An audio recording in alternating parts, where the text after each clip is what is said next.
Constitution as my guide. Top down riding, let the West Coast vibes collide. Corner store stops, grab a drink, it's all good. Cruising through the streets of my neighborhood.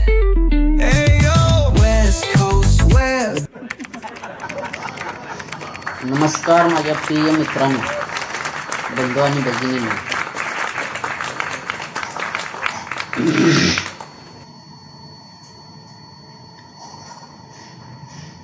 राज्यात पूर्ण महानगरपालिकेच्या निवडणुकाचं बिलगुल वाजलेलं आहे आणि आता विषय असा आहे, कोण कोणासोबत जातोय आणि काय करतोय ते काय कोणालाच कळत नाही. जो तो उठतोय, याला विरोध म्हणतोय, ते त्याच्यासोबत जातोय, तो उठतोय त्याच्यासोबत जातोय.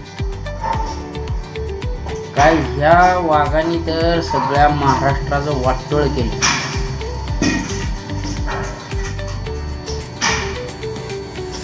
शिवसेना खरी कुणाची खोटी कुणाची हे आता बाजूला राहिलं, राष्ट्रवादी खरी कुणाची खोटी कुणाची हे आता बाजूला राहिलं.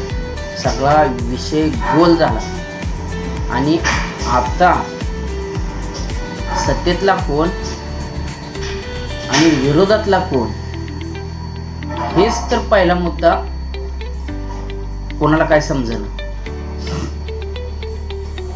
आणि आता सत्तेतला बी विरोधाच्या सोबत आहे, विरोधातला बी सत्तेतल्या सोबत आहे.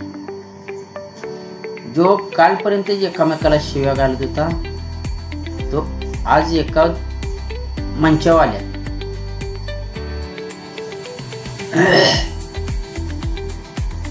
शरद पवार सोबत अजित पवार, एकनाथ शिंदे सोबत अजित पवार, एकनाथ शिंदे सोबत राष्ट्रवादी, एकनाथ शिंदे सोबत भाजप, एकनाथ शिंदे सोबत मनसे. यांचं सगळं गोलमालच आहे. ते म्हणतात ना, गोलमाल हाय भाई, गोलमाल हाय, तसं काम चालू आहे. आता सध्या जनतेनं काय करायचं हा प्रश्न सगळ्यात मोठा आहे. सगळे पक्ष सोडून अपक्ष बंडखोर उमेदवार आहेत ना, त्यांना मतदान करा. विषय मिटवून टाका. कोणासोबत कोण आहे हा हुडकायचा प्रश्नच येणार नाही. आणि असं जर केलं तरच महाराष्ट्राला कुठंतरी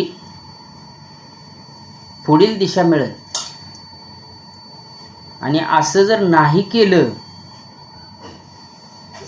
पक्ष पक्ष पक्ष पक्ष म्हणून जर बसला तर कुठलाही पक्ष कोणीही कुठंही काही सत्तेत आला तरी कोणाची काही मदत होणार नाही. मदत तर होणार नाहीच नाही, पण ह्यांची स्वतःची खळगी भरून घ्यायचं काम करणार. आणि जोपर्यंत तुम्ही ह्यांना धडा शिकवत नाही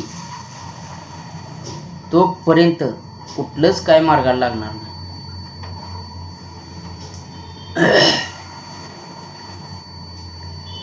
विषय माझा मुद्दा पहिला आहे, हे राजकारणी लोक जेवढी आहेत ना तेवढी सगळे गद्दार आहेत. एकमेकांना टोमणं मारून नुसतं झालंय. आता कोण कोणासोबत आहे आणि काय करतोय, ज्याला जी कालपर्यंत शिव्या घालत होता तो आज त्याच्यापाशी जातोय. कोण कोणाला काळा करतोय तो आता दूध घालून दुधानं आंघोळ घालतोय. कोण कोणाला पाठीत खंजीर खुपसला म्हणतोय तो आता जाऊन त्याला मिट्टी मारतोय. हे असं महाराष्ट्रात जर चालू राहिलं तर आपल्या छत्रपती शिवाजी महाराजांच्या महाराष्ट्राला हे शोभणारं नाही. आणि ह्यासाठी लोकांनी वळकून वेळेत सावध व्हायला पाहिजे. जर वेळेत सावध नाही झालात तर महाराष्ट्राचे 12 वाजायला वेळ लागणार नाही.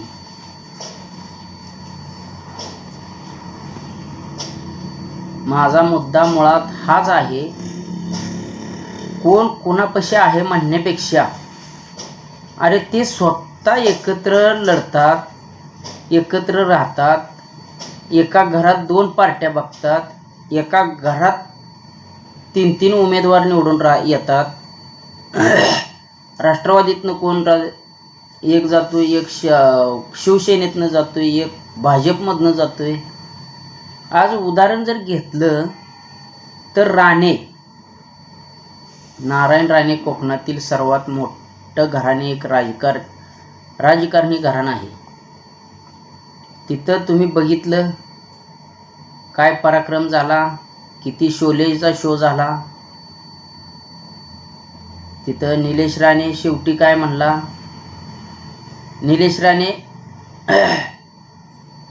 शेवटी काय म्हणला, कोणीही आला तर आमच्या घरातलाच आहे, भारतीय जनता पार्टी आमचीच आहे, भारतीय जनता पार्टी माझा परिवारच आहे, शिवसेना ही आम्ही एकत्रच आहोत. अरे मग तुम्ही कार्यकर्त्यांची डोकी का फोडता?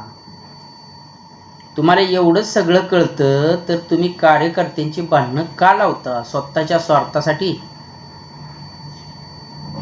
तुम्ही हे असलं करू नका ना यार. महाराष्ट्र तुम्ही पागल बनवला, पागल राजकारणी लोकांनी. पूर्ण महाराष्ट्र पागल बनवून सोडला तुम्ही. कुणालाच काय कळना, घरात सुद्धा कळना. कुणाचा मुलगा कुठं आहे, कुणाचा बाप कुठं आहे, काय समजना. आणि हे सगळं जे झालं ते ह्या राजकारणी लोकांमुळे झाले.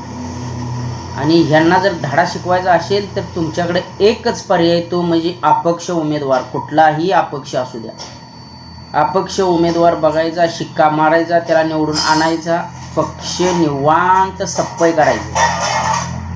आणि हे असं जर नाही झालं तर मात्र महाराष्ट्राची वाट लागाय वेळ लागणार नाही. आणि महाराष्ट्राची म्हणण्यापेक्षा आपल्या घराघरात लोकांनी हे विष पेरून ठेवलंय, ह्याच्यापासून सावध राहा. एवढंच मला बोलायचं होतं. मला व्हिडिओ बनवावासा वाटला म्हणूनसाठी मी व्हिडिओ बनवला.